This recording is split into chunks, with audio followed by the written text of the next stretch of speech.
আসসালামু আলাইকুম বন্ধুরা, নাহার মিনি কিচেনে আপনাদের সবাইকে স্বাগতম।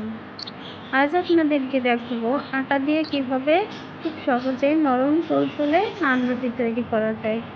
তো বন্ধুরা দেখুন কতটা সফট হয়েছে আর কতটা ফুলকো হয়েছে।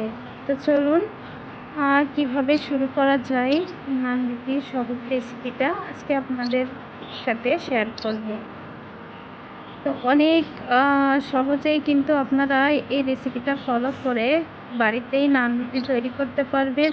আর এই নান রুটিটা মাংসের সাথে খেতে বা কলিজা ভুনাতে খেতে অনেক স্বাদ লাগে। দেখুন বন্ধুরা, দেখেই বোঝা যাচ্ছে কতটা সফট হয়েছে নান রুটিটা। এভাবেই বাড়িতে তৈরি করে দেখবেন, অনেক ভালো লাগবে। তো বন্ধুরা, আশা করি ভিডিওটা স্কিপ না করে পুরোটাই দেখবেন। তো চলুন শুরু করা যাক।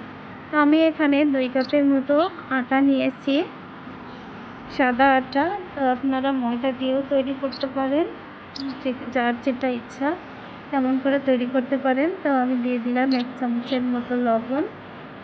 1 চামচের মতো লবণ দিয়ে তারপরে আবার একটু ইস্ট দিয়ে ভালো করে ওটা মিশিয়ে নেব। নান রুটির প্রধান উপকরণ হচ্ছে ইস্ট।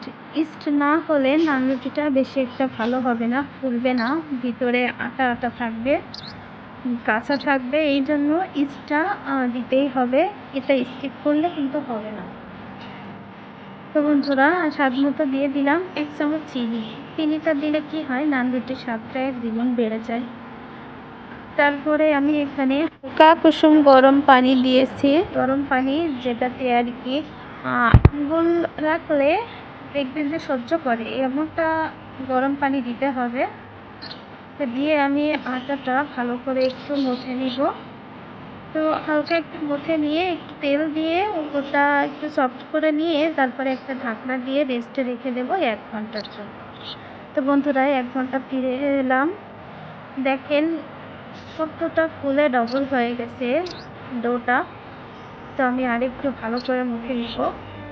আটাটা যত বেশি মোটা হবে তত কিন্তু নান রুটিটা সফট হবে। তো আমি এখানে ছোট ছোট করে একটু মাঝারি সাইজ করে লেচি কেটে নিব।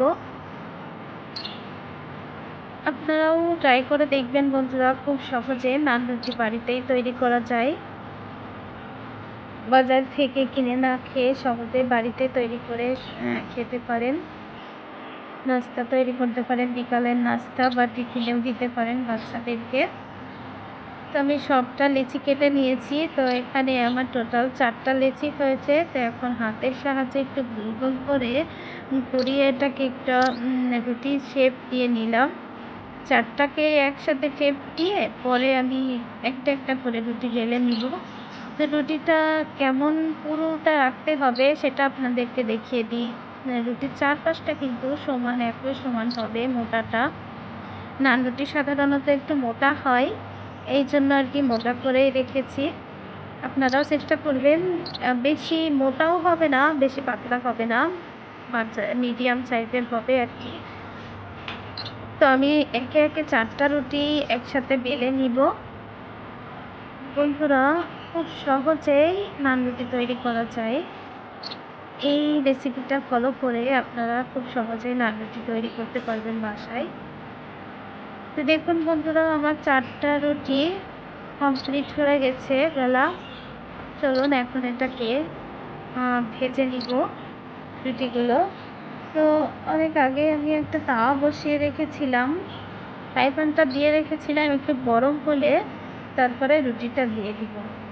রুটিটা হালকা একটু গরম হলে উল্টে দিব, কারণ এভাবে যদি উল্টে পাল্টে রুটিটা ভাজা হয় মিডিয়াম আছে, তাহলে কিন্তু রুটিটার ভিতরটা আর কাঁচা ভাবটা থাকবে না, ওটা অনেক সফট হয়ে যায়, ভিতরটা সিদ্ধ হয়ে যায়, অনেক ভালো হয়।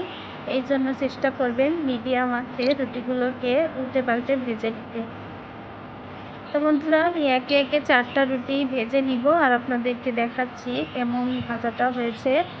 হালকা যখন বাদামি কালারটা আসবে রুটির গায়ে, তখনই রুটিটা নামিয়ে নেব। বেশি কালার করব না, বেশি কালার করতে গেলে রুটিটা ভালো লাগবে না, তখন একটা তিতা ভাব চলে আসবে, রুটিটা ফুলে যাবে। এই জন্য চেষ্টা করবেন সবসময় হালকা ব্রাউন কালারটা যখনই আসবে তখনই ওটাকে রুটিটা নামিয়ে নিতে। বন্ধুরা উল্টে পাল্টে আমি রুটিগুলো ভেজে নিচ্ছি। এভাবে আপনারা ভেজে নেবেন। বেশি কালারটা গাঢ় করতে যাবেন না, তাহলে কিন্তু রুটিটার স্বাদটা নষ্ট হয়ে যাবে। তো দেখুন এরকম একটা কালার চলে আসলে আমি রুটিটা নামিয়ে নিব। এভাবেই উল্টে পাল্টে রুটিটা আর কি ভেজে নিব। তো বন্ধুরা এভাবে আপনারা ট্রাই করে দেখবেন বাসায়, অনেক সফট হয় রুটিগুলো। সামান্য কিছু উপকরণ দিয়ে কিন্তু এত সহজেই নান রুটি তৈরি করা যায়, যেটা আমি আপনাদেরকে শেয়ার করলাম। তো বন্ধুরা আমার ভিডিওটা যদি আপনাদের কাছে ভালো লেগে থাকে অবশ্যই লাইক কমেন্ট শেয়ার করবেন এবং ভিডিওটা স্কিপ না করে পুরোটাই দেখার অনুরোধ রইল বন্ধুরা। কারণ ভিডিওটা স্কিপ করলে আপনারা কিভাবে রুটিটা তৈরি করতে হয় সেটা শিখতে পারবেন না। তাই ভিডিওটা স্কিপ না করে পুরোটা দেখবেন। তো ভালো থাকুন বন্ধুরা, আল্লাহ হাফেজ সবাইকে।